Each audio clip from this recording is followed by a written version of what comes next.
बिस्मिल्लाहिर्रहमानिर्रहीम। Welcome to the lecture series of differential equations, जिसमें हम बेसिकली ऑर्डिनरी डिफरेंशियल इक्वेशन की बेसिक से लेके higher order ordinary differential equations के सॉल्यूशंस को डिस्कस कर रहे हैं थ्रू मल्टीपल एग्जांपल्स। ये लेक्चर सीरीज़ टीचर्स और स्टूडेंट्स सबके लिए बहुत ज़्यादा हेल्पफुल साबित होने वाली है, क्योंकि बहुत ही शॉर्ट वक्त में सारे के सारे method of solutions of the ordinary differential equations आपको सिखा दिए जाएंगे।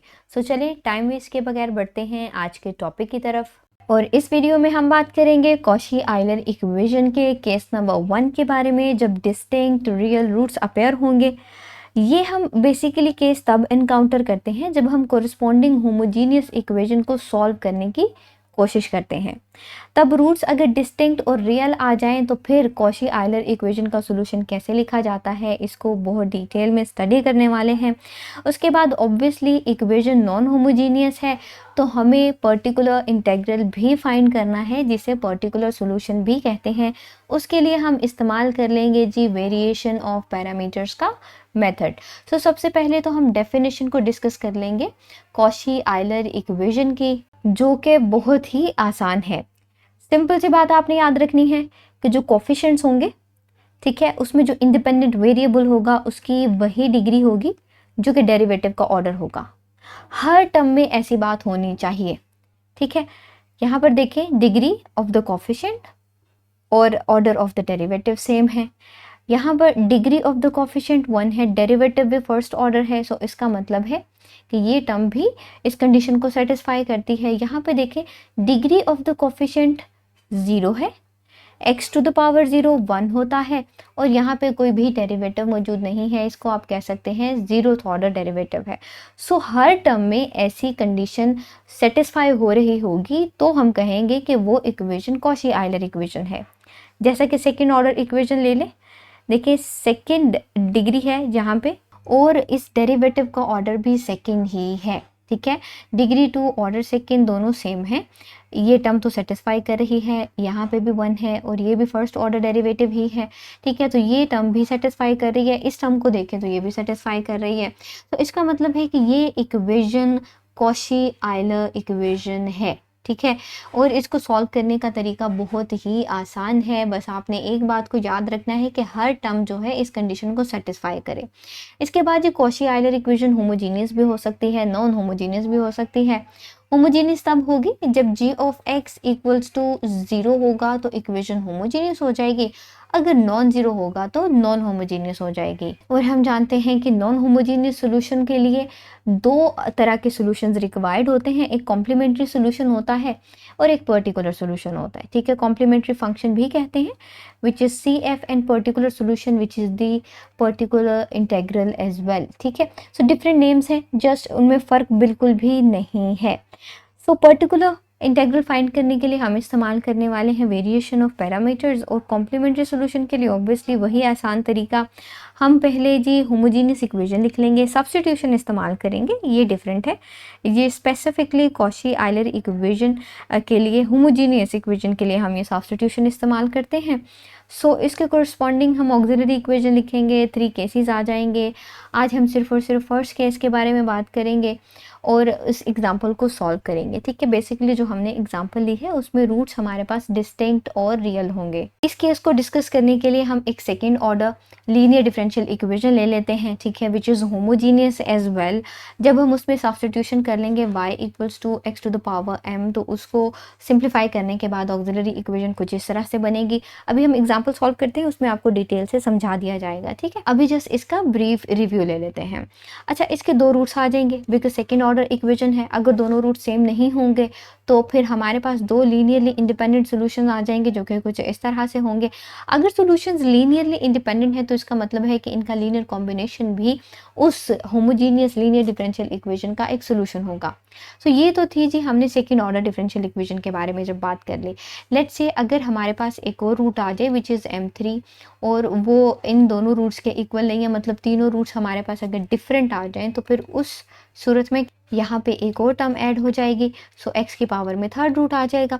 इसी तरह से अगर n number of the roots आ जाएं आपके पास और आप लिखना चाह रहे हो फिर जनरल सोल्यूशन और सारे के सारे डिफरेंट हो, कोई भी इनमें जो n नंबर ऑफ रूट्स हैं इनमें से कोई भी रूट मैच नहीं कर रहा हो, तो आप क्या करेंगे भाई, उतनी ही आप कॉन्स्टेंट्स लिख लेंगे, आर्बिट्रेरी कॉन्स्टेंट्स, और उसके साथ मल्टीप्लाई कर देंगे x टू द पावर उतने रूट्स। हर टर्म में सेपरेट सेपरेट रूट आपने लिख देना है, ठीक है। सो बहुत ही आसान तरीका है, इसको हम इस्तेमाल करेंगे कॉशी आयलर इक्वेशन का होमोजीनियस पार्ट सॉल्व करने के लिए। तो गिवन इक्वेशन लिख लेते हैं, इक्वेशन को इक्वेशन नंबर 1 का नाम दे लेते हैं जी। अब कोरिस्पॉन्डिंग होमोजीनियस इक्वेशन लिख लेते हैं। सो उसके लिए सिंपली हम इस टर्म को ज़ीरो कर देंगे। जो हम होमोजीनियस इक्वेशन लिखते हैं ना, उसमें हमने सिर्फ वो टर्म्स लिखनी है जिसमें dependent variable which is y वो या फिर उसका डेरिवेटिव हो, ठीक है। सो ये जो राइट हैंड साइड पे टर्म है इसमें ना तो डिपेंडेंट वेरिएबल खुद है ना उसका डेरिवेटिव है, सो हम इसकी जगह पे ज़ीरो पुट कर देंगे। This is basically g of x जिसकी हमने डेफिनेशन में बात की थी। तो g ऑफ x ज़ीरो होगा तो इक्वेशन होमोजीनियस हो गई। अब हमने सब्स्टिट्यूशन करना है, y equals to x to the power m, इसे इस्तेमाल करना है इस होमोजीनियस इक्वेशन में, ठीक है, जिसका हम सोल्यूशन फाइंड करना चाह रहे हैं। तो इसके लिए क्या करना पड़ेगा जी, y को यहाँ पे रखना है तो सेकंड ऑर्डर डेरिवेटिव फाइंड करना पड़ेगा, y को यहाँ पे रखना है तो फर्स्ट ऑर्डर डेरिवेटिव फाइंड करना पड़ेगा। सो फर्स्ट ऑर्डर डेरिवेटिव जी, पावर रूल ऑफ डिफरेंशिएशन इस्तेमाल कर लेते हैं, पावर से मल्टीप्लाई, फिर हम पावर से एक कम कर लेंगे और फिर इस x का फंक्शन का डेरिवेटिव हो जाएगा which is equals to 1। So ultimately आ जाएगा m x to the power m minus 1।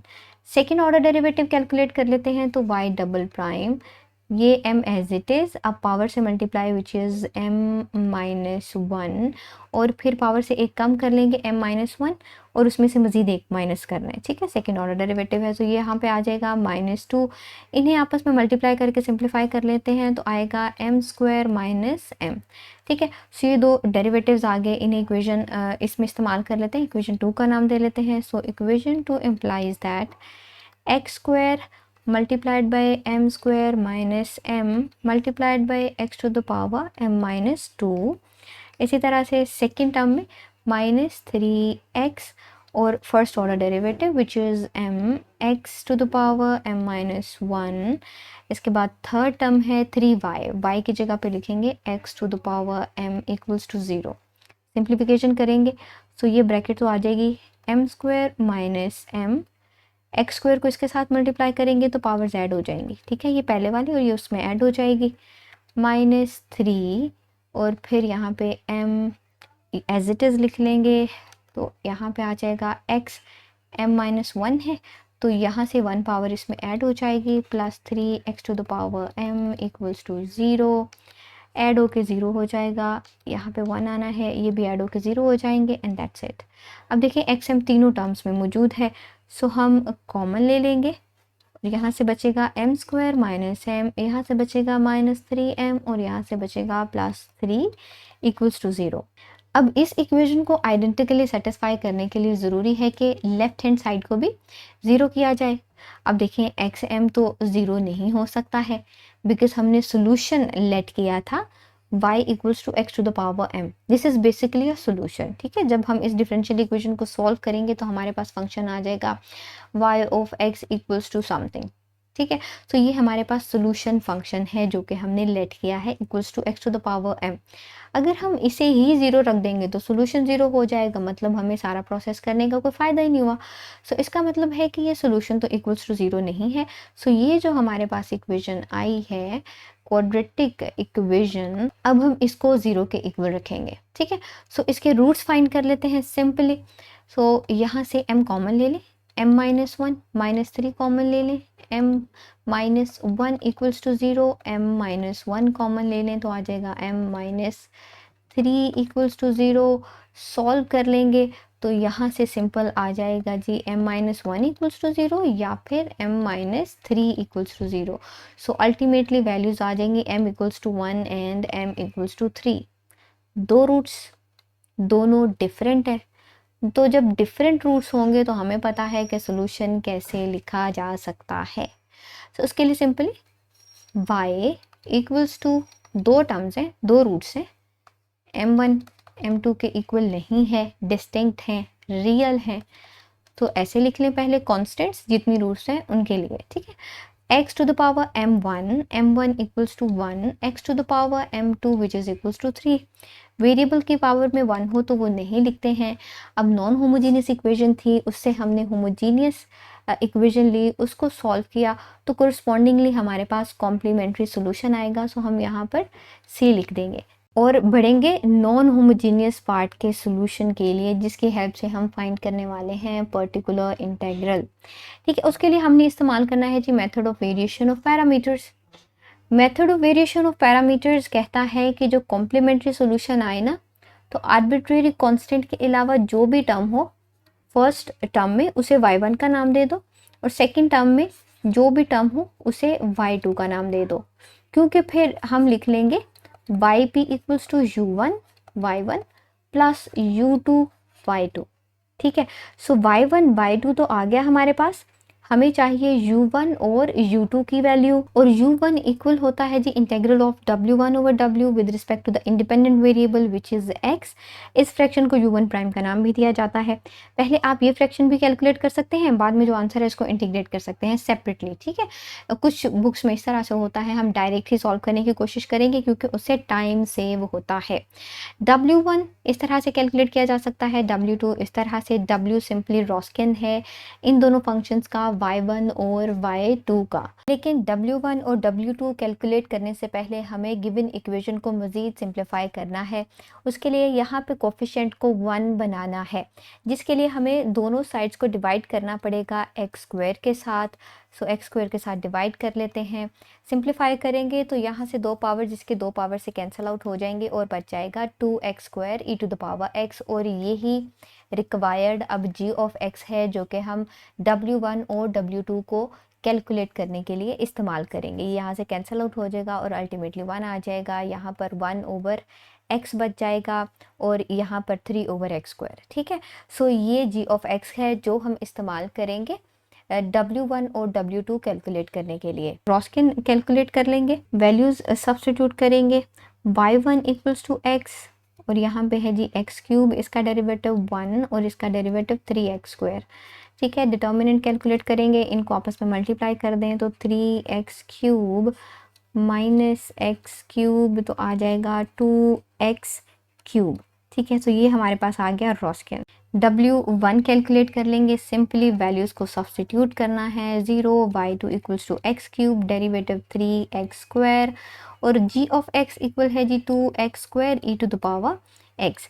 Previously जब हम method of variation of parameter को डिस्कस कर रहे थे तो यहाँ पर हम इस्तेमाल करते थे f ऑफ x। ठीक है, लेकिन हमने यहाँ पे इक्वेशन में उस नॉन होमोजीनियस टर्म को नाम दिया है g ऑफ x का, तो आप यहाँ पे g ऑफ x लिख लें, कोई भी फ़र्क नहीं पड़ता है। आप f ऑफ x लिखना चाहते हैं, उस नॉन होमोजीनियस टर्म को, फोर्सिंग फैक्टर को f ऑफ x का नाम देना चाहते हैं तो कोई मसला नहीं है, ये एक नोटेशन है सिर्फ। ठीक है, तो डिटर्मिनेंट कैलकुलेट करेंगे, 0 के साथ मल्टीप्लाई करें एज इट इज़, इन्हें आपस में मल्टीप्लाई कर दें, 2x square e x multiplied by x cube, तो ये आ जाएगा 0 minus 2x to the power 5 and e to the power x। ठीक है, 0 में से माइनस कर लें तो ये एज इट इज़ ही टर्म आएगी, w1 आ गया। ठीक है, w2 के लिए भी सेम प्रोसेस हमने करना है, जिस वैल्यूज थोड़ा सा डिफरेंट है। x derivative 1 0 2x square e to the power x, determinant calculate करें, मल्टीप्लाई कर लेंगे तो आ जाएगा 2x square e x multiplied by x minus, इन्हें मल्टीप्लाई करें 0 आ जाएगा, तो हम ये टर्म यहीं पे नहीं लिखते। सो ये आ जाएगा 2x cube e to the power x and this is equals to w2। अब हम जी सॉल्व कर लेते हैं u1 को, which is equals to w1 over w dx। ठीक है, सो w1 की value minus 2x5 e to the power x over w की वैल्यू है 2x क्यूब dx। 5 पावर्स है, इन 3 पावर से 3 पावर्स इसके कैंसिल आउट हो जाएंगी और यहाँ पे सिर्फ बच जाएगा एक्स स्क्वायर, 2 के साथ कैंसिल आउट हो जाएगा, यहाँ से ये हट जाएगा और कुछ इस तरह से हमारे पास ये इंटीग्रल बच जाएगा। सो एक्स स्क्वायर ई एक्स, इसे आप इंटीग्रेशन बाय पार्ट्स इस्तेमाल करते हुए इंतहाई आसान तरीके से सॉल्व कर लेते हैं। सो उसे बाद में करते हैं, पहले हम यहाँ पे u2 लिख लेते हैं। ठीक है, which is equals to w2 over w integration with respect to x 2x cube e to the power x over 2x cube dx, ये इसके साथ कैंसिल हो जाएगा। ठीक है, सो बच जाएगा सिर्फ और सिर्फ e to the power x so यहाँ से u2 की वैल्यू आ जाएगी e to the power x। So जी इसे एवेल्युएट कर लेते हैं। सो इंटीग्रेशन बाय पार्ट्स है, ये माइनस तो कॉमन है। अब हम इसके लिए आइलेट को इस्तेमाल कर सकते हैं, ठीक है। Algebraic function and exponential function. तो फर्स्ट फंक्शन हमारे पास अलजेब्राइक फंक्शन होगा विच इज़ एक्स स्क्वायर, और एक्सपोनेंशियल फंक्शन सेकेंड फंक्शन होगा which is e to the power x, ठीक है। So first function integration of the second function minus whole integration derivative of the first function which is x square, फिर integration of the second function, और यहाँ पे फिर से dx और ये स्क्वायर ब्रैकेट इस माइनस की, ठीक है। So minus x square integration आ जाएगी e x minus 2x integration e x d x and bracket close. Simplification कर लेते हैं, minus x square e x minus minus plus 2 integral से बाहर x ई एक्स और डी एक्स। फिर से इंटीग्रेशन बाय पार्ट्स इस्तेमाल करेंगे, 2 को ब्रैकेट से बाहर लिख लेंगे, first function as it is integration of exponential function minus whole integration derivative of the first function integration of the second function. दोबारा से इंटीग्रेट करेंगे, फिर ई एक्स ही आएगा। इसे इस तरह से लिख लेते हैं, मज़ीद simplification minus x square e to the power x plus 2x e to the power x minus e to the power x, 2 भी आएगा यहाँ पे, ठीक है। सो ये जी अल्टीमेटली हमारे पास वैल्यू आ गई है u1 की। अब हम इनकी हेल्प से लिख सकते हैं particular solution which is equals to y p u1 y1 u2 y2, ठीक है। सो u1 यहाँ पर हमारे पास है ये 3 टर्म्स, ठीक है, ब्रैकेट में लिख लेंगे, minus x square e to the power x plus 2x e to the power x minus 2 e to the power x, y1 है जी x के equal plus u2 e to the power x and y2 x cube, ठीक है। बहुत ही आसान है, multiplications कर लेंगे हम, ये आ जाएगा minus x cube e to the power x, ठीक है। इसे इसके साथ मल्टीप्लाई करेंगे, दोनों बाकी टर्म्स को भी कर देंगे, 2x square e to the power x minus 2x e to the power x, और ये वाली टर्म फिर से ऐड कर देंगे e to the power x and x cube, ये दोनों टर्म्स आपस में कैंसल आउट हो जाएंगी which means that y p आ जाएगा 2x स्क्वायर माइनस 2x, और कॉमन ले सकते हैं आप यहाँ पर एक्सपोनेंशियल फंक्शन, अगर आप x कॉमन लेना चाहते हैं तो वो भी लिया जा सकता है। सो यहाँ से बच जाएगा जी x और यहाँ से हट जाएगा 2, भी इस तरह से हम कॉमन ले सकते हैं। तो ये देखें यहाँ पे x माइनस 1, तो यहाँ पे आ जाएगा 2x e to the power x। So ये अल्टीमेटली आ गया है जी पर्टिकुलर इंटीग्रल। अब हम इसे और कॉम्प्लीमेंट्री सोल्यूशन को ऐड कर लेंगे to write the general solution of the given differential equation, जो कि कुछ इस तरह से है, Y C c1x plus c2x cube और फिर वाई बी। तो देखिए कितना आसान है कॉशी आइलर इक्वेशन को सॉल्व करना। So this was today's video. अगर आप मज़ीद सीखना चाहते हैं ऑर्डिनरी डिफरेंशियल इक्वेशंस के बारे में, higher order ordinary differential equation के सॉल्यूशंस के बारे में, सो आप इसके लिए चैनल को सब्सक्राइब कर सकते हैं ताकि आने वाली वीडियोस के नोटिफिकेशंस आपको मिलते रहें, और जो प्रीवियस वीडियोस हैं आप उनको चैनल पर देख सकते हैं। और अगर आज की वीडियो इन्फॉर्मेटिव लगी हो, पसंद आई हो, तो दोस्तों के साथ ज़रूर शेयर करें, लाइक करना नहीं भूलिएगा, और कमेंट में ये ज़रूर बताएं कि आप नेक्स्ट डेज़ में कौन से टॉपिक्स को डिस्कस करना चाहते हैं।